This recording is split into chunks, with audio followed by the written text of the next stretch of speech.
Good morning mga ka-riders. Bakit the best pa rin ang Mio? Di naman natin may itatago. Nung unang labas ng mga Mio, kapag naka-Mio ka, syempre sikat ka talaga noon. Dahil kapag sinabing Yamaha, Yamahal. Joke lang. Syempre kapag kakambal na noon, quality motorcycle. Kaya marami po ang nagtiwala sa Mio edition ng Yamaha. Kaya ngayong umaga, samahan nyo ko, i-review natin itong Yamaha Mio i125. 3, 2, 1, go.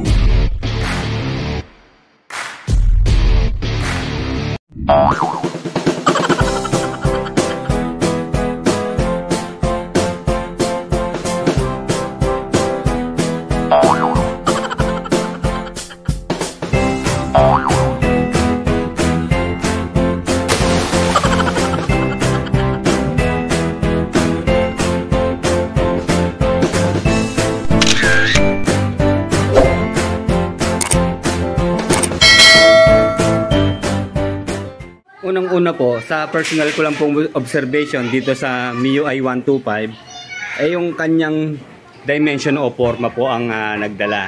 Although maliit lang po siya tignan, pero dahil sa average na build and height ng mga Pinoy na nasa 5'4 to 5'6 ang height po, ay tinangkilik po ang scooter na to dito sa atin sa Pinas. Maporma po ang scooter na to pero hindi siya ganoon ka-aggressive tignan. Isa sa nagustuhan ko po dito sa Mio i125 ay yung simple lang at elegante ng kanyang datingan. Lalo na ngayong 2023 na improve na po yung kanyang mga color variant. Yung swabing paggamit po ng color combination na bumagay naman po, malamig sa mata. Kaya mapipil natin ang safetyness at comfortability sa scooter na to kapag sinakyan natin. Okay, bago tayo magpatuloy, pasasalamatan ko muna po ang may-ari ng Mio i125 na to, si Jericho Lainesa po ng Cabuyao City. Bali, rep and aircon technician po sila at na-meet po natin ngayong araw. Nagpunta po sila dito sa bahay para mag-service sa aircon natin.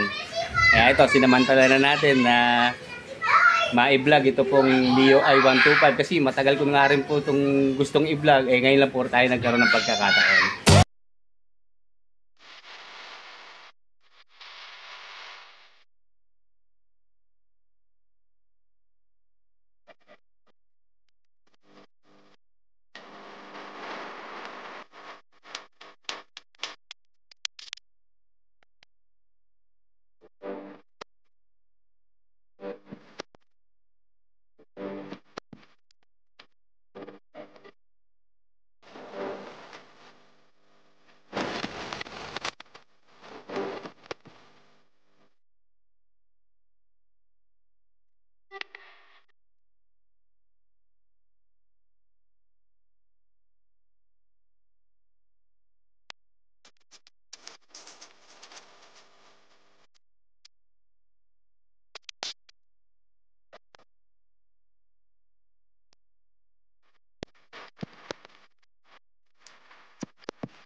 Then available din po sa 5 color variant itong Mio i125. Bali ito nga pong pinapakita natin, ito yung magenta, tapos meron din po silang matte black, then yung cyan metallic, then matte blue, at saka yung color yellow naman po.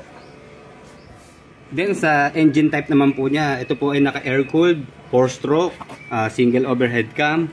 May 2 valve engine po. Then nagge-generate po ito ng maximum power of 7 kilowatts and maximum torque of 9.6 Newton meter.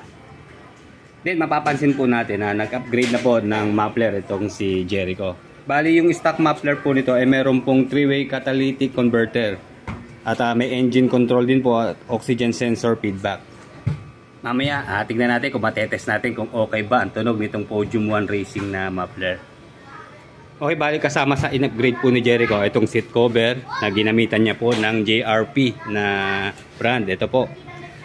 At hindi po ito yung kanyang bracket o itong kanyang grab bar. Inalis po niya kasi mas useful nga naman po itong bracket na to pag maglalagay tayo ng box. Pero yung pong stock na grab bar nito ay parang M-shape po na maganda po sa OBR natin yung ganun at ma-safe po kapitan. Okay, dito po sa front tire niya meron po siyang sukat na 70 by 90 by 14 na tubeless po at ang brand po niya ay IRC. Kaya reliable po ang gulong na to, lalo't made in Indonesia pa rin po siya. Telescopic fork po yung kanyang front suspension. Then naka disc brake na po dito sa kanyang front brake.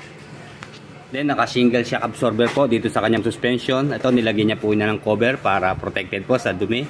Sa kagandahan pa ho rito, reflectorized po itong nakasulat na to. Pag tinamahan man niliwanag, maganda po at kitang-kita tayo sa gabi.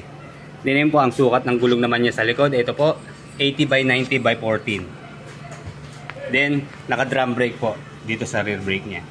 Okay, nilagyan niya po ng matting dito sa footboard kasi siyempre nakakaano naman po magasgas itong stock at maganda po ang ano nito, quality ng plastic nito. Kaya ito, para protected po kasi talagang matalas sa mga sapatos natin kaya maganda meron po itong gulay board na protection.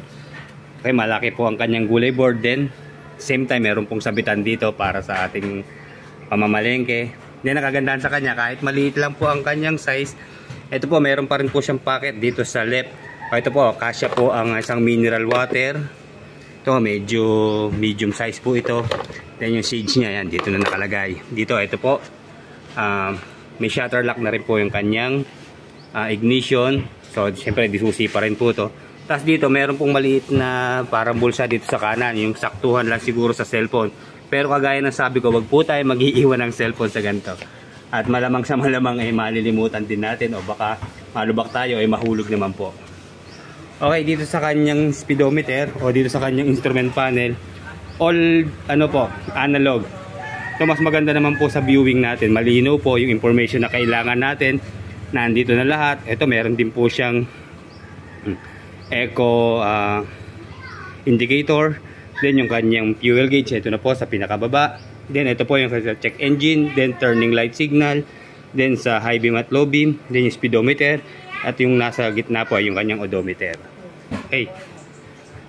Mamaya siguro testingin natin Then yung kanyang mga headlight po, all bulb pa rin po. Ayan.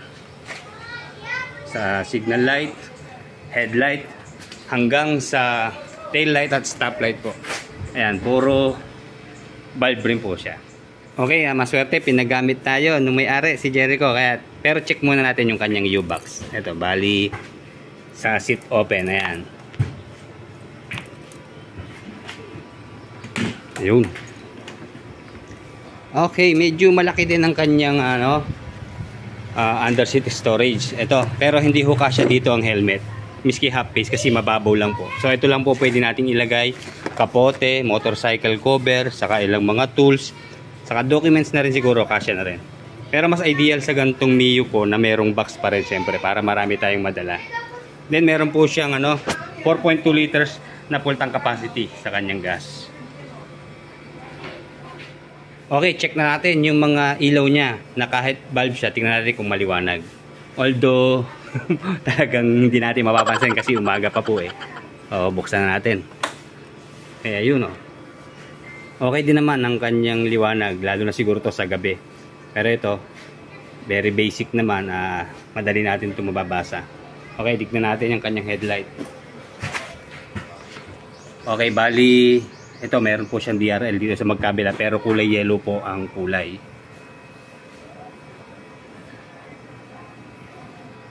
Okay, tingnan natin yung kanyang headlight. Pero syempre bago natin makita yung headlight, kailangan natin i-start na. Wow! Pasok naman siguro to sa decibel ng ng LTO. Although malutong ang tunog ng kanyang tambucho, kung malakas sumatak ito.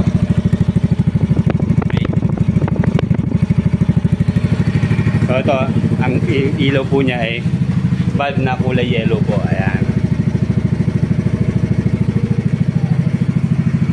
Ay, siguro sakyan na natin. At pagkakataon na ngayon lang ako makakagamit ng Mio sa tagal-tagal ko nang nagmumotor. Okay, sampa. Okay, ito naman ang kagandahan kapag maliit ang yung motorsiklo. Parang mau-overcome mo siya o mau-overpower mo yung motorsiklo dahil maliit nga po eh. Kaya hindi tayo basta-basta ma-out of balance. Basta marunong lang po tayo magmotor, ano po. Okay, tayo po ay 5'8". Ayan, nakaupo po tayo, napaka-komportable po. Ayan, wala tayong problema, nakabaluktot pa yung ating tuhod, abot na abot natin. So ito, sasampa natin. Tingnan natin kung hanggang saan. Okay, ito po, mahaba pa yung upuan niya pero yung tuhod natin hindi pa dumidikit dito sa pinaka fairings ng packet niya. Ayan, kaya komportable tayo. So pagliliko, check nga natin. Ayan, eksaktuhan lang din. Pero hindi naman tayo liliko ng ganito ka-sharp eh, kasi pag ginawa natin to baka mabuwal tayo sa kabila. Okay, ayan, saktuhan din. Sige, patakbuhin na natin.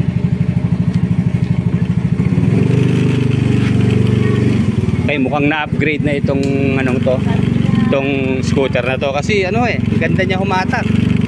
Kasi ito very komportable ang pagdadrive. Okay, dito lang tayo. So ito lang ang disadvantage sa gantong malilit na motor. Although kayang-kaya nating maneuver ito, talagang tayong masusunod dito. Hindi tayo mahihirapan dahil magaan nga lang po ang kanyang timbang. So yun lang po sa may mga motor na gantong maliliit. Pagdating sa kalsada, wag po tayong kamote. Basta i-assume na natin na pag tayo nasa kalsada, hindi tayo nakikita ng malalaki sasakyan, lalo na truck, buses, or van. Kaya dyan, mag-iingat tayo sa pagmamaneho sa ganun. Huwag tayong parang ahas sa kalsada. Kasi yun po, wala pong ibubungang maganda yon. Sayang na ang buhay natin at ang Mio. Kaya ito, napakaginhawa magmaneho po ng chill ride lang. Madali ang pagbiyahe, walang hassle sa traffic. Ito, panghihingi natin sa gantong motorsiklo. Kaya satisfaction pa rin ang ibibigay po ng Yamaha sa atin, lalo na itong Mio i125.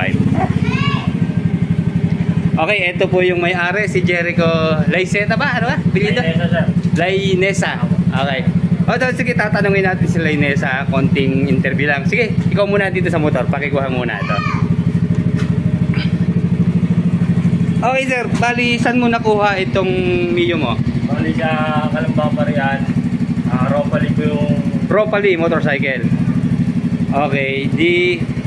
Bakit Mio ay ang nagustuhan natin? Bali, nagsawa na sa anti-clutch and pang-service sa trabaho. Okay, napapagod ka na sa clutch kasi siyempre nakaka-stress din, di ba? Pag sa biyahe, medyo maraming pindutan, nangangalay.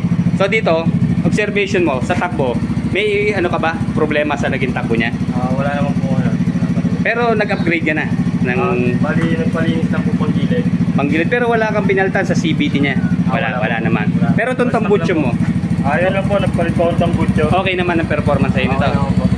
Okay, walang problema sa LTO, hindi ka pa na-question? Wala naman po. Silencer naman po yan. Pasok, okay. Pero ito, nakalagay ngayon yung silencer niya. Kaya pala hindi siya masyado maingay,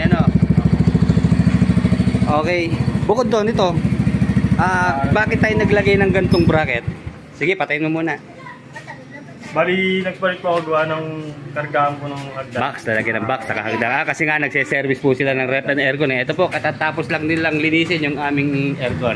Ayan po yung mga gamit nila. Kaya, itong seat cover, nagpalit ka na rin ng seat cover o ng upuan mismo? Po, nagpalit po ako ng seat cover gawa ng natataasan po sa pag. Oo nga, nung inupuan ko, ang baba na niya. Very comfortable na eh. Na-plastic ko po sa tropa. Okay, bago tayo magpaalam, baka may isa-shoutout si Jericho. Shoutout sa company namin, JJG, and sa family ko, kay Pai Ryan, sa technician ko, and sa Kali 13, yun lang po. Saan nakalocate itong nyo, Bali company sa nyo? main office po namin, Cavite, Gentry. Sa mga magpapa-repair po ito, kontakin po nyo sila at bibigay ko po sa inyo yung link ng kanilang Facebook. Okay sir, maraming salamat ha. Okay, sige, ingat kayo pag-uwi. Okay, pag nakailangan po kayo ng repair ng aircon o maintenance, paglilinis, ito, kontakin nyo lang po sila. Bibigay ko po yung link ng kanilang company sa kanang Facebook nila. Ayan. Sige, ingat kayo ha. Talagang service sa trabaho. Ito si Kuyang, hanip ang angas ng sniper niya. Ayos, ingat pare. Sige.